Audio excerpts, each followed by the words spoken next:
যদি ওয়াকাফ বিলকে এখান থেকে বাতিল করাতে না পারেন, কি করে করবেন জানি না। আমি খুব শিগগিরই আমি দেখতে পাচ্ছি ভারতবর্ষের মুসলমান আপনাদের নাগরিকত্ব হরণের বিল বেরোবে। খুব শিগগিরই দেখবেন। আমার কথা মিলিয়ে নেন। আমি দুটো কথা আজকে বলবো। 4-5 বছর আগে বলেছিলাম ওয়াকাফ যাচ্ছে, ধর ধর ধর চলে গেছে। চলে গেছে তো নাকি এখন আছে? গেছে। এবারে যারা আমার তখন বিরোধী করেছিল তারা কি ঘাস কাটে একটু দেখি। তারপরে একবার শেষ কামড় আমি দেবো, লাস্ট ইনশাল্লাহ আমি দেবো, একবার ছাড়বো না। কেন আমার ইমানি দায়িত্ব আছে, কিন্তু এখন নয়। কেন আমি দেখি তোমরা কত কি করো। দেখার দিন যখন আল্লাহ দিয়েছে দেখবো না। কেন হিফাজতের মালিক তো আর আমি নয়, হিফাজত আল্লাহ করবে, কারো দ্বারা আল্লাহ করিয়ে লাই। জোরে বলুন সুবহানাল্লাহ। তো যদি কখনো ধরি, প্রয়োজন হয়, আল্লাহর যদি হুকুম হয় ধরি, সেদিন পাশে পাকে কাকে কাকে পাশে পাবো একটু হাত তুলে দেখাবেন। এই জবান সত্য তো নাকি? হাত লম্বা করে তুলেছেন? আচ্ছা একটু ডায়ে বায়ে দেখা যাবে বিছখানে কেউ ফাঁকা আছে কি? কেউ হাত তুলতে বাকি আছে কি দেখা যাবে? হাত নাবান। যদি কেউ হাত তুলতে বাকি থেকে কেন দেখতে বললাম? মারবেন না। এ বেচারি দুর্বলকে মেরে কি লাভ? আমি শুধু দেখতে বললাম এই কারণে যে আমাদের ভেতরে যারা থাকে সবাই আমাদের নয়, তার প্রমাণ এইটা। কথা বুঝে আসছে না? হ্যাঁ, এজন্য বললাম শুধু দেখে নে বাবা। কেন কালকে হয়তো কিছু বলবে, বিশ্বাস করে নিবি, ঠকে যাবি। তো যাই হোক, এখন যে কথা বলতে চাচ্ছি, দুটো কথা বলবো আজ বলে যাচ্ছি। খুব শিগগিরই সেই দুটো জিনিস আপনারা আবার দেখতে পাবেন ইনশাল্লাহ। হ্যাঁ, পড়িয়ে যেমন ডাক্তার বানান, উকিল বানান, জজ বানান, ডিএম বানান, আইপিএস অফিসার বানান, আবার পাশাপাশি রাজনীতির নেতা বানান। ভালো ভালো ছেলেদেরকে প্রজেক্ট করুন। না, কঠিন দিন আসছে। এই একটা কথা বললাম। আর একটা কথা হচ্ছে, যদি আপনারা এই ওয়াকাফ বিলকে এখান থেকে ব্যাংকে না পাঠাতে পারেন, আমার কথা শুনছেন, কি করে করবেন আমি জানি না। আর আমি পলিসি দেখাবো না। কেন দেখাবো না? কে মোমেন কে মুনাফেক বুঝতে গেলেই সমস্যা হয়ে যাচ্ছে। আমি পলিসি দেখালে আমার উপরে অসুবিধা আছে। কথা বুঝে আসে? সব দুনিয়ার ক্যামেরা আমার দিকেই থাকে। কথা মাথায় ঢুকছে না? ঢুকে না? হ্যাঁ রে বাবা, লক্ষ লক্ষ লোক নিয়ে কথা বুঝে আসছে। রাস্তা বন্ধ করে ঘন্টার পর ঘন্টা থাকবে, কোন রকম সমস্যা হবে না। আমি ফাঁকা মাঠে শুধু নিজে বসে থাকবো, অমনি আমার নামে, আমার সাথীদের সব নামে কেস এসে যায়। কথা মাথায় কিছু ঢুকলো?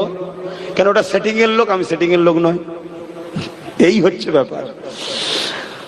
যদি ওয়াকাফ বিলকে এখান থেকে বাতিল করাতে না পারেন, কি করে করবেন জানি না। আমি খুব শিগগিরই আমি দেখতে পাচ্ছি ভারতবর্ষের মুসলমান আপনাদের নাগরিকত্ব হরণের বিল বেরোবে। ভোটার অধিকার কেড়ে নেওয়া হবে, একটা বিল বেরোবে। বিলটা ঠিক এমন হবে, ভারতের মুসলমান এরা এদেশে থাকবে, থাকুক, লেবার হিসাবে, কর্মচারী ভাড়াটিয়া হিসাবে থাকবে, এদের এদেশে কোনো অধিকার নাই। ভোটাভুটিতে একটা বিল বের হয়ে যাবে। কথা মাথায় ঢুকলো? আর যদি এখান থেকে এটাকে ব্যাংকে ফিরিয়ে দিতে পারেন, আগামী 50 বছর আপনাদের ঘরে আর কেউ হাঁটবে না। আবার নতুন করে প্ল্যান তৈরি করবে। এবারে এটাকে ব্যাংকে ফেরাবার রাস্তা আছে? নেই। কে বলেছে? সব শয়তান ঠান্ডা হয়ে যায় তো সামান্য। আমার কাছে সব পলিসির ওষুধ আছে, কিন্তু সে প্রয়োগ আমি আমভাবে দেবো না। কথা মাথায় ঢুকছে না? ঢুকে নেই। কেন আমার জাতের ভেতরেই তো একদল আছে কি এক্ষুনি ঠান্ডা করে ঢুকে যাবে। ঢুকে যে বলবেন দাও, মাল দাও, আমাকে দাও, আমাকে দাও, আমাকে দাও, চলে আসবে। আরে ঠকে ঠকে শিখে গেছি, কি করব বলেন না।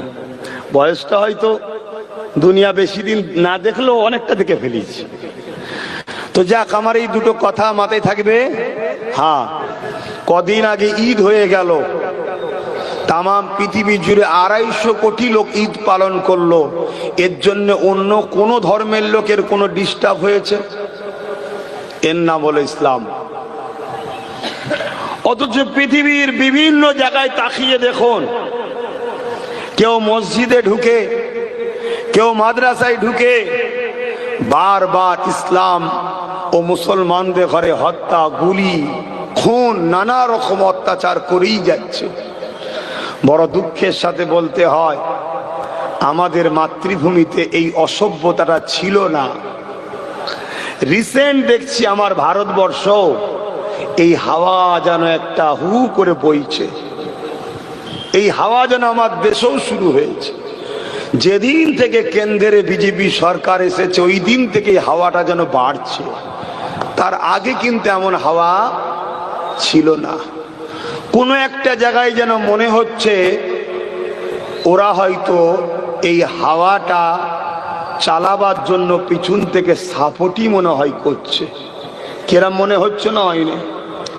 এতে মূলত কি হচ্ছে, আমার দেশের ভৌগোলিক পরিস্থিতিটা নষ্ট হচ্ছে।